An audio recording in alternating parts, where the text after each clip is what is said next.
YouTube möchte nicht, dass du dieses Video siehst. Deswegen, wenn du hier bist, wurde es dir ziemlich sicher nicht vom YouTube-Algorithmus vorgeschlagen. Wir beschäftigen uns heute nämlich kritisch mit diesen Algorithmen und dem Einfluss, den die großen digitalen Megakonzerne auf unsere Gesellschaft durch sie haben. Die Tech-Konzerne sind wie eigene Staaten im Staat. Diese Konzerne haben einen Anspruch, ihr eigenes Wetter zu gestalten. Die haben so hohe Umsätze und so eine Macht, dass sie eigentlich politische Player sind. Wir haben es hier mit einer massiven Beeinflussung zu tun. Das ist im wahrsten Sinne des Wortes korrupt. Pfoten weg von unseren Kindern. Ja? Wenn es sein muss, sollte diese Plattformen zumachen. Also da gibt es keinen Spaß mehr. Die Zeit der Unschuld ist vorbei. Ein prägendes Bild aus der Kulturgeschichte sind die 4 apokalyptischen Reiter aus der Offenbarung des Johannes im Neuen Testament. In der Populärkultur werden die 4 Reiter oder The Four Horsemen auf Englisch immer wieder aufgegriffen. Im neuen Atheismus, im Wrestling oder in der Beziehungspsychologie. Im Blick auf den Einfluss, den die 4 großen Tech-Konzerne Google, Amazon, Facebook, Apple, kurz GAFA, auf unsere Gesellschaft haben, scheint die Anwendung der Metapher der 4 apokalyptischen Reiter nicht allzu gewagt. Da sah ich ein weißes Pferd, und der da auf ihm saß, hatte einen Bogen. Ein Kranz wurde ihm gegeben, und als Sieger zog er aus, um zu siegen. Dem weißen Eroberer Apple folgt der Follower sammelnde feuerrote Überbringer von Unfrieden und Spaltung, Facebook, gefolgt vom schwarzen Überbringer wirtschaftlicher Not für diejenigen, die in einem immerwährenden Prekariat um ihr tägliches Brot ringen und sich teure Weine oder Olivenöle nicht leisten können, Amazon, dem wiederum unter einer unnatürlich fahlen Oberfläche verborgen der Überbringer von Tod und Verfall hinterherjagt, Google. Und ihnen wurde die Macht gegeben über ein Viertel der Erde. Macht zu töten durch Schwert, Hunger und Tod und durch die Tiere der Erde. Wichtig ist die Einsicht, dass künstliche Intelligenz ein Thema ist auf einer Ebene mit der Klima-, mit der Finanz- und Geopolitik.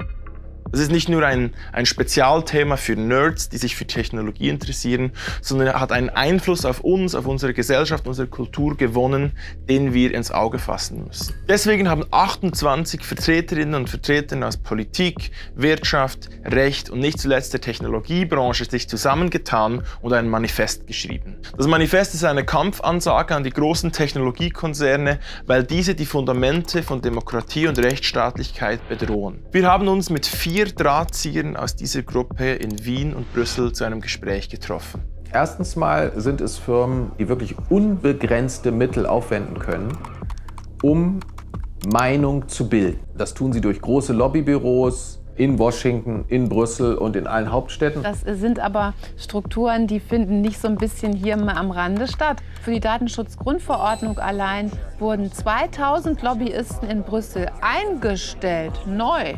Schauen Sie sich mal an, die Journalismusprogramme von Google und Facebook. Our company is now Meta. Jetzt überall, nachdem diese beiden Konzerne 80% der Einnahmen der Internetwerbung, den Presse- und Medienorganen weggenommen haben, machen sie jetzt Spendenaktionen und stellen Geld zur Verfügung, damit die Presse arbeiten kann. Da werden Abhängigkeiten geschaffen. Da wird die Unabhängigkeit der 4. Gewalt in der Demokratie, und das ist ja die Presse, angegraben.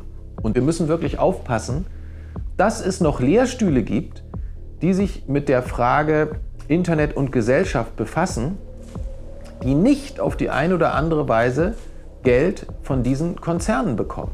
Die Universität München hat 7 Millionen von Facebook bekommen, Humboldt-Institut für Internet und Gesellschaft hat 14 Millionen von Google bekommen. Müsste man eigentlich Google-Institut nennen. Und künstliche Intelligenz wird heute schon benutzt, um Profile über Menschen anzulegen, um Verhaltensvorhersagen zu treffen über Menschen und sie entsprechend dann zum Kauf zu bewegen. Es gibt jetzt schon sehr massive Beeinflussung der Meinungsbildung. Also die großen sozialen Netzwerke und auch die Suchmaschinen benutzen künstliche Intelligenzen im Hintergrund, um für uns auszuwählen, was uns als Nachrichten erreicht. Und letztlich muss man sich auch fragen, ob das nicht eine selbsterfüllende Prophezeiung ist. Dass das, was da vorhergesagt wird, auch eintritt, nicht zuletzt, weil ich manipuliert werde, weil ich auch beeinflusst werde durch das, was mir vorgeschlagen wird. Also vielleicht wird nicht nur verkauft, was ich vermutlich tun werde, sondern es wird auch verkauft, wozu man mich manipulieren kann. Die Tech-Konzerne beeinflussen uns also in Politik, in der Wissenschaft, über die Medien und unsere ganz persönlichen Präferenzen und Meinungen. Das vielleicht dringendste Problem wurde dabei aber noch gar nicht angesprochen. Ich spreche was und mein Telefon merkt es und ich fange an, Werbung zu bekommen. Und ich kann sagen, okay, ich habe einen Pakt mit dem Teufel gemacht, ja? Und er verfolgt mich immer. Ja? Aber was ist mit unseren Kindern? Die Algorithmen, die Design sind für Erwachsene, werden gnadenlos auf Kinder angewandt. Und die machen die Kinder süchtig. Und die denken, diese Systeme arbeiten für ihr Interesse. Ja, die verstehen nicht, dass die versklavt werden und dass ihre Wünsche und ihre Begehren pervertiert werden. Ja? Und die denken, das ist normal, weil die sind geboren in so. Und da kann man als Eltern gar nichts mehr tun. Ja? Weil wir kämpfen gegen die pervertierte Intelligenz von tausenden Ingenieuren. Die haben nur eines im Sinn: Wie mache ich dich süchtig? Das heißt, wir verurteilen unsere Kinder in eine ewige Sklaverei, weil die können nicht mal aufbegehren, weil die wissen nicht, dass es ein Außerhalb gibt. Ja? Bei uns können die machen, was die wollen, aber bei den Kindern nicht, das ist verboten. Und die machen es trotzdem. Und die sagen, wir machen es, weil wir können nicht unterscheiden, ob ein Kind ist oder ein Erwachsener. Und da müssen wir was dagegen machen. Also das geht nicht. Das geht wirklich nicht. Wir wollen ja, dass unsere Kinder lernen, mit Menschen umzugehen, von Menschen zu lernen, sich mit Menschen auseinanderzusetzen, Menschen, die auch widerständig sind, Menschen, die schwierig sind, Menschen, die launisch sind. Wir müssen das ja lernen, sonst funktioniert auch Demokratie nicht, sonst können wir uns nämlich nie mehr einigen. Ja, wenn wir immer nur lernen, mit der uns willfährig gehorchenden Maschine zu arbeiten, die immer user-friendly gestaltet ist, ja, und immer alles nur zum Spiel macht, ja, die Gamification, das ist sozusagen die wunderbare Welt der Bequemlichkeit, die Bequemlichkeitsfalle, in die wir gelockt werden durch diese Technologie. Da, glaube ich, müssen wir aufpassen. Die knappste Ressource unserer Zeit ist die Fähigkeit, sich zu einigen. Denn was wir über die letzten Jahrzehnte gesehen haben, ist doch, in Amerika, einer zunehmend polarisierten Gesellschaft, kann man sich schon innerstaatlich kaum noch über irgendetwas einigen. Da werden kaum noch Gesetze gemacht. Wir müssen wieder lernen, uns unter Menschen zu einigen und uns auch Regeln zu geben, an die wir uns dann halten. Das gefährdet also die Zukunft unserer Demokratien, weil die haben dann Bürger, die sie nach Belieben beeinflussen können. Ja? Aber jetzt schon hat man gesehen, also weil die erzeugen diese so berühmten Resonanzblasen und damit zerbrechen die Demokratien. Die Demokratien leben von der Erschaffung eines kollektiven Wir. Und ich sag mal ganz ehrlich, es gibt eine Tendenz, eine Ingenieurssicht auf die Welt, die das alles schlecht findet, weil es unklar ist und weil es natürlich auch immer Kompromisscharakter hat. Jede demokratische Entscheidung, weil wir ja eine Mehrheitsentscheidung herbeiführen müssen, hat Kompromisscharakter. Wir wissen recht wenig über die konkrete Funktionsweise von künstlicher Intelligenz. Was man in der Öffentlichkeit weiß, ist geprägt von der eigenen Wahrnehmung, von neuen Technologien, von medialen Darstellungen und da ist immer auch viel Hype, viel Hoffnung, viel Zukunftsvision mit dabei. Die technische Realität hinkt dabei meilenweit hinter diesen Zukunftsszenarien hinterher. Deswegen ist die Beschäftigung mit Robotern, die man von Menschen nicht mehr unterscheiden kann, oder mit künstlichen Superintelligenzen eigentlich eine Ablenkung. Schon heute gibt es nämlich reale Arten und Weisen, wie künstliche Intelligenz unser Leben prägt, beeinflusst und das Leben von ganz vielen Menschen auch ruiniert. Ein gutes Beispiel dafür sind die Amazon-Lagerhäuser, wo Menschen in automatisierte Abläufe hineingenommen werden, wo Algorithmen ihnen den Arbeitsrhythmus vorgeben. Das sind Zustände, die sogar Charlie Chaplins Modern Times in den Schatten stellen. Andererseits gibt es Lastwagenchauffeure, die am Anfang des Tages nicht wissen, wann sie eine Pause haben. Der Algorithmus teilt ihnen dann mit, wann das am effizientesten oder opportun ist.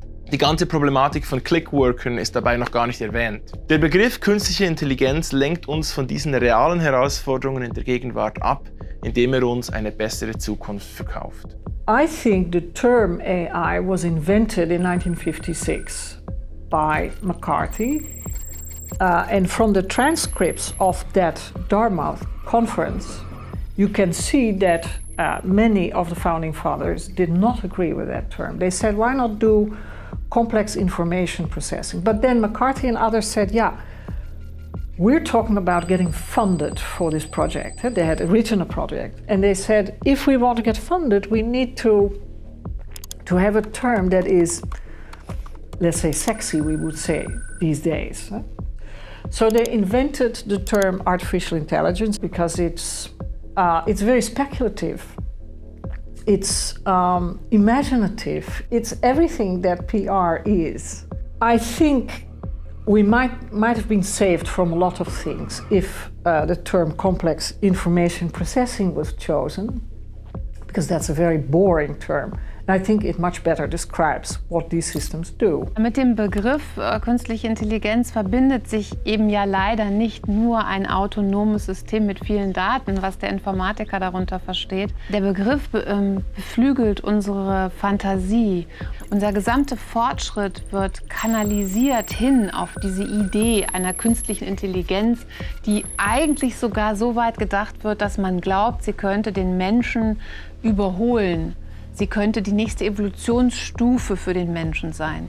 Das ist das, was künstliche Intelligenz so mächtig macht. Das ist eine Idee. Im Hintergrund steht hier eine reduktionistische Perspektive auf den Menschen und die Wirklichkeit insgesamt. Künstliche Intelligenz suggeriert die Entstehung einer neuen Entität. Leider wird dieses Denken propagiert von Wissenschaftlern und von Technikern, insbesondere im Bereich der Neurowissenschaften.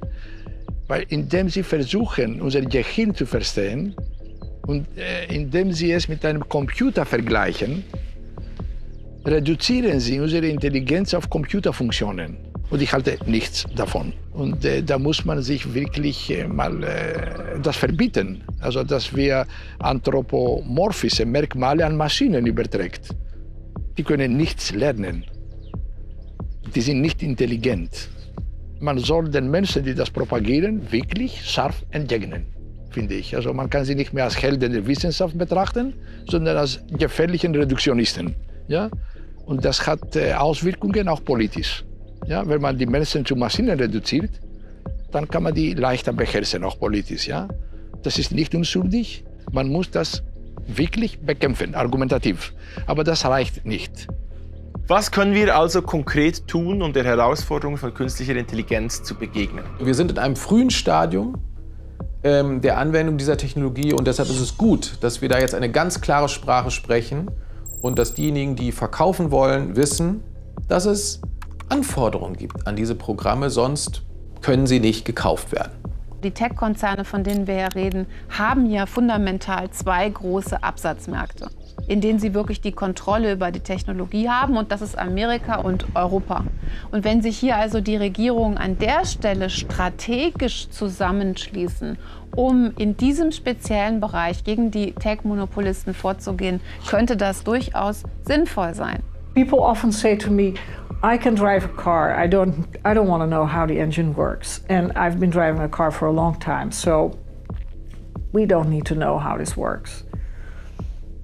You can drive your car only because the car manufacturer knows they're going to be liable if something is wrong. That's going to be reputation damage, but they're also going to go bankrupt if they're really making serious mistakes. So we really need for individuals, but also for dedicated NGOs, to go to court, to, yes, file for damages. But I'm a big fan of going to court and filing an injunction. Ich wäre auf jeden Fall dafür, den Lobbyismus zu verbieten und unter Strafe zu stellen. Ich bin dafür, dass wir eine Digitalsteuer bekommen, die sich an den tatsächlichen Umsatzvolumina orientiert und nicht eine pauschale Körperschaftssteuer. Die Softwareindustrie schafft gar nicht genügend Arbeitsplätze und profitiert noch von einer angenehmen Kostenstruktur. Ich sehe nicht ein, warum diese Unternehmen nur 15% Steuern zahlen sollen. Es kommt was von oben, also der Gesetzgeber, und wir Techniker müssen von unten kommen, damit das System auch funktioniert. ja, damit keiner sagen kann, ja, aber wie soll man das machen? Das ist zu abstrakt. Und so, nein, hier ist der Standard, so muss das funktionieren. Ja? Es genügt nicht, eine Gegennarrative zu entwickeln. Man muss auch mit unseren Kollegen, die Wissenschaftler, auch Humanwissenschaftler und Techniker zusammenkommen und bessere Gebrauchsanweisungen liefern, damit wir eine gute Arbeit, eine bessere Arbeit machen von Anfang an. Es geht nicht mehr, dass wir diese Sachen ignorieren und wir das Feld also den Reduktionisten überlassen. Das ist machbar. Man muss es nur wollen. Ja? Und wir müssen immer sicherstellen, dass diese Programme menschlicher Kontrolle unterliegen. Und es muss natürlich auch möglich sein, dass Richter die Entscheidungen, die da diese Maschinen dann treffen, auch überprüfen können. Ein Einwand, den man immer wieder hört, ist folgender. Wenn man diese Technologien reguliert, schränkt man damit nicht die Wettbewerbsfähigkeit ein. Das, glaube ich, muss man denjenigen, die künstliche Intelligenz entwickeln, immer wieder sehr klar sagen. Denn die sagen uns ja, das hören wir dann von den Ingenieuren, die Leistungsfähigkeit der künstlichen Intelligenz würde reduziert und eingeschränkt dadurch, dass man Begründungen fordere darüber, wie die künstliche Intelligenz zur Entscheidung kommt. Und meine Antwort darauf ist, das Prinzip der richterlichen Kontrolle von Verwaltungsentscheidungen kann nicht zugunsten einer Technologie aufgegeben werden, mag sie auch noch so gut und perfekt sein. Die Zukunft des Wettbewerbs liegt in der Schaffung von echten Werten. Im Technologiebereich kann man nicht mehr mit Funktionalität punkten. Und dieses wertgesteuerte Bauen von Systemen und Bestehen im Markt durch echte Qualitäten ist etwas, was zum Beispiel uns in Europa eigentlich kulturell relativ nahe sein müsste. Und damit können wir auch im internationalen Wettbewerb bestehen. Wir müssen es nur tun. Und das bedeutet, dass wir möglicherweise einfach auch diese Investitionen tätigen müssen und in diese Haltung gehen müssen. Und wir haben überhaupt nichts von irgendwelchen Start-upern, die in 3 oder 4 Jahren reich werden wollen und die das Produkt überhaupt nicht interessiert, was sie da machen. Das Geschäftsmodell der Demokratie, gerade in der künstlichen Intelligenz, ist das, was am meisten Geld bringt. Ja, wer Grundrechte respektiert und damit die Menschen respektiert, die ja mit der künstlichen Intelligenz konfrontiert werden und denen Dienstleistungen erbracht werden sollen, der wird am Ende damit langfristig am meisten verdienen. Was kann ich ganz konkret jetzt tun? Erstens, meine eigene Ingenieurssicht immer wieder hinterfragen. Zweitens, eine Diskussions- und Streitkultur pflegen, die konstruktiv ist. Und drittens, mich immer wieder neu politisch engagieren. Politik wird von freien Personen gemacht und es ist verantwortungslos, diese Art von Verantwortung an geistlose Rechenmaschinen zu delegieren. Code wird geschrieben für Dummköpfe. Und was sind die Dummköpfe? Was sind die Dummen? Das sind die Maschinen, das sind die Computer. Die können nicht denken selbst. Die kriegen nur den Code. Die menschlichen Gesetze werden geschrieben für Menschen, die selber denken können. Und sie werden geschrieben in einer Sprache, die zukunftsoffen ist. Ein gutes Gesetz verliert nicht in 2 Monaten, wenn wir den Code komplett umschreiben müssen, verliert das gute Gesetz nicht seine Bedeutung, sondern ein Gesetz, das technologieneutral geschrieben ist, können wir immer wieder den neuen Geschäftsmodellen, neuen technologischen Entwicklungen entsprechend uminterpretieren, weil wir Menschen selbst denken können. Wenn du unsere Überzeugungen teilst, dann werde aktiv und teile dieses Video auch mit anderen. Der Algorithmus wird es sicher nicht tun. Du kannst das Umdenkbar-Projekt unterstützen, indem du diesen Kanal abonnierst, einen Kommentar schreibst oder dich sogar finanziell beteiligst. Wir sehen uns im nächsten Video-Essay.